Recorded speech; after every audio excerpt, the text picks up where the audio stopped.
Très bien, donc je vais vous parler aujourd'hui donc de design. Donc juste rapidement pour me présenter, donc Simon White, britannique pour mais je me soigne. Voilà, avec Brexit, je serai bientôt français. Et je fais de l'UX depuis une vingtaine d'années. J'ai notamment fondé le pôle UX chez Voyage SNCF en 2009. Et je fais aux côtés de Paul de l'UX de CRO et je me base sur les bonnes pratiques et aussi sur les données. Et je vais vous parler un peu de ça ici. Mais d'abord, une petite histoire.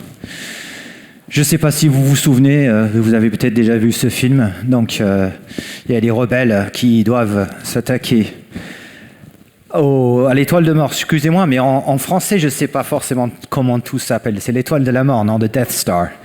Et ils ont un shuttle à qui ils ont volé. Et justement, quel est le problème de design qu'a Chewbacca dans ce vaisseau? Enfin, je vous le fais en VO, mais j'ai les sous-titres.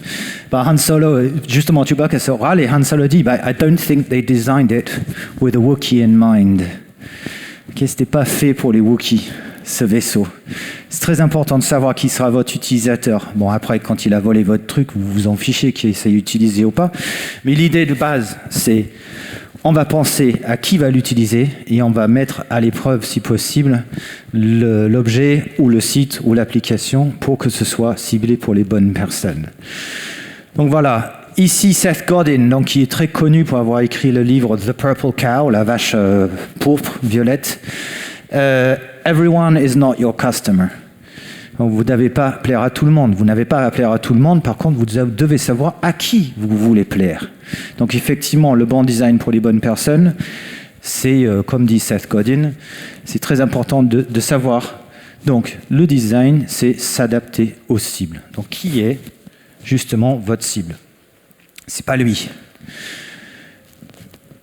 Certains utilisateurs vont dire oui, je suis heureux, je comprends. Mais bon, peut-être qu'en fait, finalement, il se cache un petit peu de douleur. Donc, il faut faire attention. Et l'attention est très importante. De nos jours, de plus en plus, on est assailli de par tous les écrans. Donc, justement, les gens sont en train de faire plein de choses avec plein de devices, dans plein de contextes différents. Donc, le contexte de votre cible est très important. Et la même cible peut, à un moment dans la journée, avoir une attention plus ou moins importante, et donc vous pouvez trouver moyen de les parler plus ou moins directement sur le bon device, mais aussi au bon moment. Donc, le cible n'est pas juste une personne, mais un contexte. Et on peut se tromper de cible aussi. Il y a des gens qui n'aiment pas toujours les choses qui devraient être joyeuses. Donc, on voit le couple qui boude dans le Disneyland, ou je ne sais pas où c'était. Tout le monde n'aime pas les mêmes choses. Et puis tout le monde n'est pas non plus la personne à qui vous pensez. Vous avez des utilisateurs mobiles qui sont peut-être des novices, qui ont peut-être des problèmes de vue, qui ont peut-être des problèmes de mobilité ou de motricité fine. Et donc, il faut penser à votre cible dans plein de cas différents. Et notamment ici, on peut aussi avoir des cibles sur les objets que vous pensez être faciles à comprendre. Tu mets le truc, tu le tournes, après tu appelles. T'as pas besoin de numéro. Tu fais comme ça. C'est un téléphone, mais qu'il est vraiment vieux.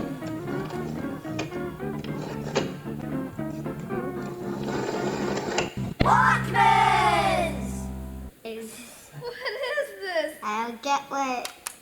Question. That is used for? Walkie-talkie. Speaking into it. Music, a boombox. Wait. It's a cassette player, right? I don't hear any music. I don't know what to do now. You open it, put the cassette inside, close it, and then you Press play. Donc on a tous connu, non, dans les réunions, la personne à la fin qui dit « You open it, you put the cassette ». Il y a toujours quelqu'un qui connaît tout. Mais en tout cas, voilà, il y a des cibles pour lesquelles les choses ne sont pas intuitives. Pour nous, oui, on est dans le métier, ou on est plus âgé, ou on connaît le contexte, mais pas toujours tout le monde. Et un autre point important sur les cibles, on en oublie toujours. Et un cible très important qu'on oublie, notamment en design éthique, les femmes. Les designs de voitures, donc stats réels, même si on contrôle pour les facteurs comme la taille, le poids, l'utilisation ou non de ceinture de sécurité, si une femme est victime d'un accident de voiture, il est plus probable qu'elle soit blessée grièvement ou même tuée à cause d'un design qui ne tient pas compte des différences morphologiques. Donc c'est très important de ne pas oublier un ensemble de cibles. Et donc on peut mesurer un petit peu le design éthique. Donc pour mesurer les cibles et leur appétence, Florence Stagiaire, qui est justement de la SNCF, avait j'allais dire triptyque, mais à 5 points, donc je ne sais pas, un 5-cuptyque, une grille en 5 sur l'inclusion, la vie privée, la satisfaction, l'efficience et l'éco-conception. Donc on peut penser à chacun de ces points-là et voir si oui ou non on est dans un bon cible et aussi sur les facteurs éthiques. Donc l'inclusion, l'RG2A, vous savez ce que c'est ? C'est les règles sur l'accessibilité. Donc c'est un barème qui nous permet objectivement de savoir si oui ou non un texte est lisible selon les différents handicaps, selon le daltonisme, etc. Des contrastes à l'écran, est-ce que c'est lisible par un lecteur d'écran ? RGPD, la vie privée, je pense que tout le monde en a un peu bavé dernièrement, donc tout le monde connaît des cookies et autres qui envahissent nos écrans. Efficience, le Customer Effort Score, je vais y revenir un peu plus dans le détail après, ainsi que le NPS, donc le Net Promoter Score, une sorte de barème sur la popularité ou non. Et puis l'éco-conception. Petite parenthèse sur l'éco-conception, si on a un site, comme c'était le cas à la SNCF, avec des millions d'utilisateurs, si on change un calcul d'un tout petit peu pour gagner 100 millisecondes sur un calcul processeur par visiteur, ça en fait un sacré tas de secondes en tout. Ça fait une économie de serveur, une économie d'énergie mesurable et donc plus éthique et meilleure pour un cible donné. Et en plus, en général, ça fournit une expérience plus rapide pour l'utilisateur final. Donc, Customer Effort Score, qu'est-ce qu'on peut faire pour mesurer l'effort des clients ? Eh bien, il y a des petits outils comme ça. Quel niveau d'effort avez-vous utilisé avec une échelle de 1 à 5 ? 1 étant facile et 5 difficile. Et lorsqu'un client clique sur 5, c'était difficile, on peut aussi lui demander du coup de qualifier. Et même expliquer, voilà, on est navré d'apprendre que vous n'avez pas été satisfait. Qu'est-ce qui se passe ? Bon, c'est l'assurance. Quelqu'un a mis 1 heure au téléphone pour attendre le service client. Et on peut aussi, si ça avance, petit problème technique.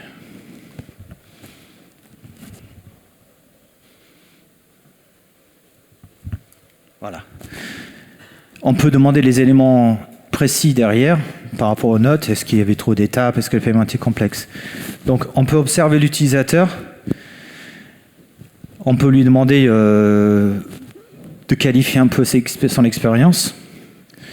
Et NPS, donc le Net Promoter Score, c'est la fameuse question, on demande sur une échelle de 1 à 10 à quel point on serait prêt à recommander un site ou un app. Ce que je souligne ici par rapport au NPS, c'est juste que par industrie, il y a beaucoup de variance.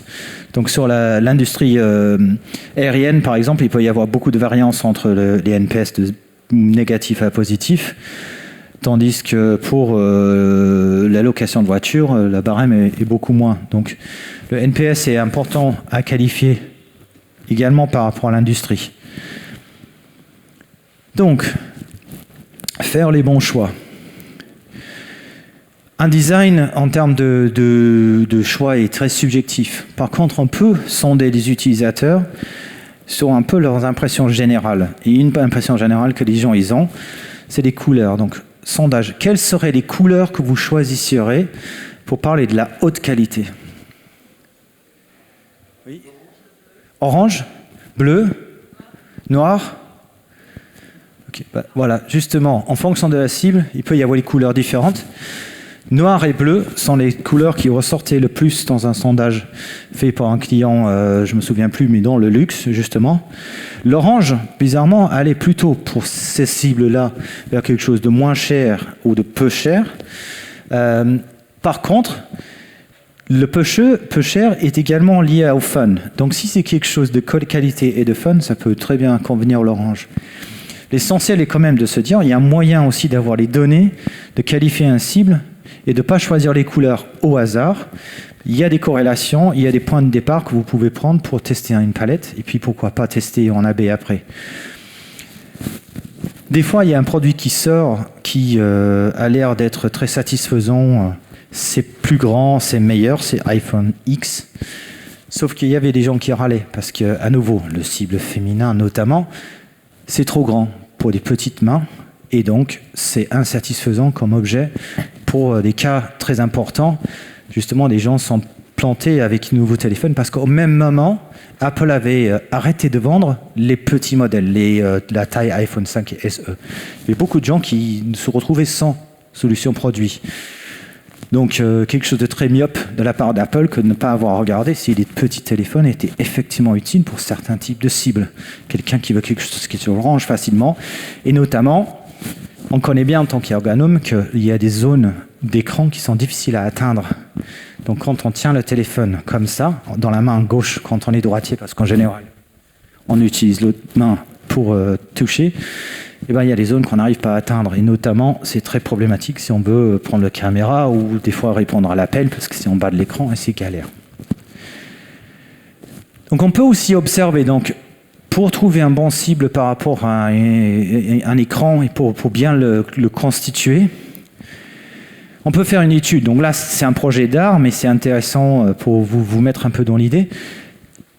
Il y a un artiste, du coup, qui a pris les tracés sur un écran tablette après l'utilisation de certaines applications. Est-ce que quelqu'un saurait quel était le jeu à laquelle la personne a joué pour laisser des traces comme ça? Comment? C'est Fruit Ninja, exactement. Donc justement, le jeu où on doit couper les fruits. Donc justement, rien qu'à regarder ce qu'on laisse comme trace sur l'écran, on peut en déduire beaucoup de choses.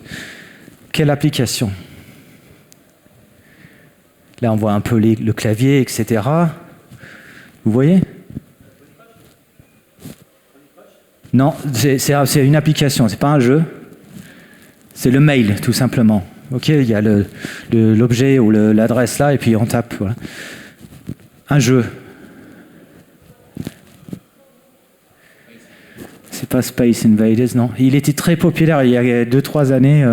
Il l'est moins. Il y a même eu un film derrière. Angry Birds, exactement. Angry Birds, il y a catapulte en bas à gauche, voilà. Et puis là, une autre application qui utilise beaucoup les claviers et que j'espère que certains d'entre vous sont en train d'utiliser aujourd'hui. Twitter, d'accord? Donc voilà, là c'est André Woolery-Hart qui a fait toute une série, c'est très très sympa. Mais le point, c'est qu'on regarde ce que font les gens. On regarde les traces qu'ils laissent et on peut en déduire beaucoup de choses. Donc on peut voir quelles sont les zones utilisées dans l'écran. Et donc, où est-ce qu'on met les messages? Où est-ce qu'on cible les choses? Parce qu'on peut relever ça, évidemment. On n'est pas obligé de faire ça en projet d'art avec un relevé d'écran sur les traces de doigts. On peut utiliser Hotjar, on peut utiliser Google Analytics, on peut utiliser plein d'outils. Okay? Un autre truc qui vous est peut-être plus familier, parce que vous êtes un public assez calé en SEO, d'après ce qu'on me dit, c'est on regarde ce que Google nous dit que les gens tapent en autocomplete, d'accord? Moi, je suis UX, mais je suis grand fan de ça, parce que des fois, il y a des clients qui me disent mon contenu doit être écrit d'une certaine façon, mais enfin, si on regarde pour les crèmes anti-rides, quels sont les vrais intérêts des clients? Donc, c'est peut-être vente privée, c'est les acheter, c'est les tester. Donc, on peut, avec très peu, là, ça m'a pris 2 minutes, j'ai déjà plein d'idées sur comment je construirais en vrai une fiche produit. Parce qu'en top of mind pour les clients qui cherchent à acheter, en fonction, même je peux voir en fonction de là où ils en sont dans leur réflexion. Est-ce qu'ils sont prêts à acheter ou est-ce qu'ils veulent déjà se renseigner un peu plus? Donc prêts à acheter, oui, vente privée, pas cher, mais aussi ils veulent voir les tests, ils veulent voir si ça fonctionne.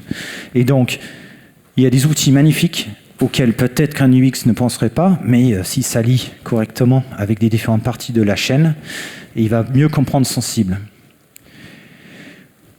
J'aime beaucoup allier les données réelles, donc dans Google Analytics, New versus Returning, c'est très intéressant. Un premier visite, qu'est-ce que je peux capter de mon cible, et quand il revient, qu'est-ce qu'il a de plus à faire ou pourquoi il revient. Donc là, on voit bien sur le premier point, il y a beaucoup plus de visiteurs nouveaux. Il y a même un facteur de 1 à 5. Par contre, j'ai un taux de rebond beaucoup plus faible sur les gens qui reviennent. Donc une fois qu'ils ont découvert mon site, une première fois, quand ils reviennent, ils vont plus être engagés, ils vont voir plus de pages par session et les sessions vont durer plus longtemps. Mais tiens, est-ce qu'ils demandent un devis? En fait, les nouveaux visiteurs, beaucoup plus propices à demander un devis. Donc en fait, en première intention, quand quelqu'un vient sur le site, il veut un devis. S'il revient, il a peut-être déjà eu son devis. Il a peut-être autre chose à faire. Mais du coup, j'ai tout un tas de pistes pour voir si je détecte quelqu'un qui revient, et c'est facile à faire en code, je peux lui dire « Ah, si vous avez déjà eu votre devis, est-ce que vous voulez acheter? Est-ce que vous avez besoin d'autres questions ?» Et je peux l'orienter de plein de façons. Et je peux bien voir dans les données. Là, j'ai un objectif sur le devis, mais je peux avoir d'objectifs sur la visite d'une page produit, sur visite d'un panier, sur le service après-vente même. Je ne suis pas limité. Donc les données, justement, sont un peu rois. Et il y a tout un univers donc, que j'imagine qu'aujourd'hui, vous avez découvert en long et en large. L'univers de mes sources, Search, Display, Vidéo et App. Et un nouvel univers d'outils. Google Analytics, Google Tag Manager, on connaît bien. L'UX aime bien Google Optimize, donc justement là, j'ai moyen de tester mes hypothèses en AB. Google Data Studio, si vous ne l'utilisez pas encore beaucoup aujourd'hui, je vous conseille fortement parce que c'est un outil qui permet de mieux visualiser les données de Google Analytics et de coordonner un tableau de bord, voilà, un dashboard, avec des sources de données différentes. On peut le brancher aussi avec un connecteur MySQL, par exemple, à aller chercher des choses.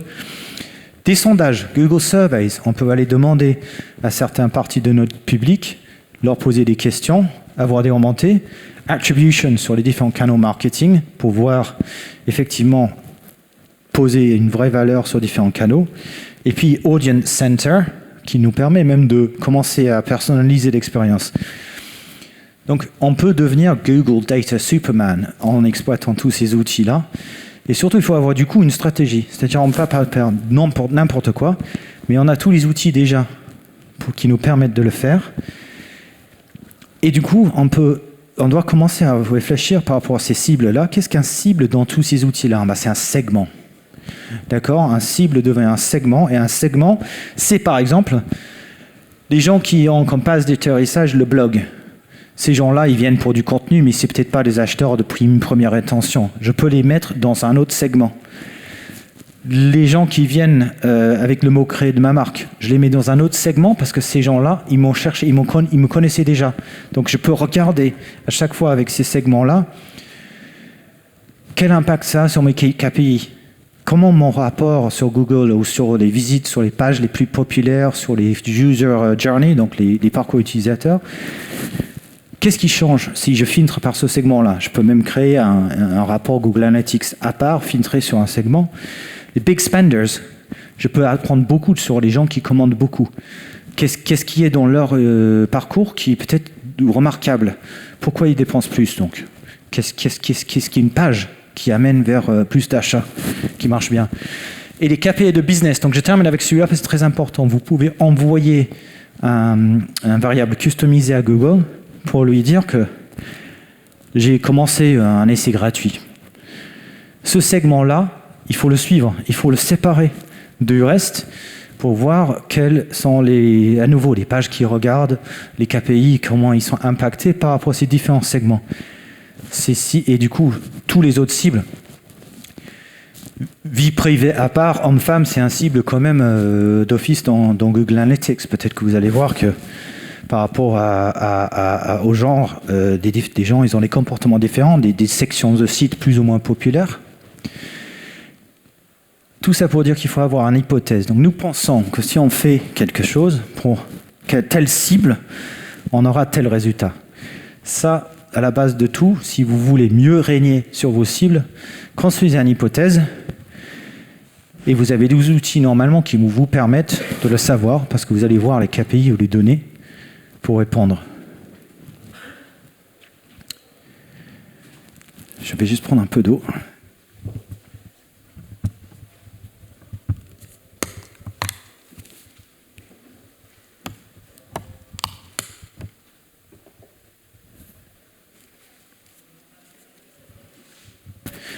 Ok, donc un exemple d'A/B testing aussi qui était très intéressant, c'est de suivre le bon KPI par rapport à une cible donnée.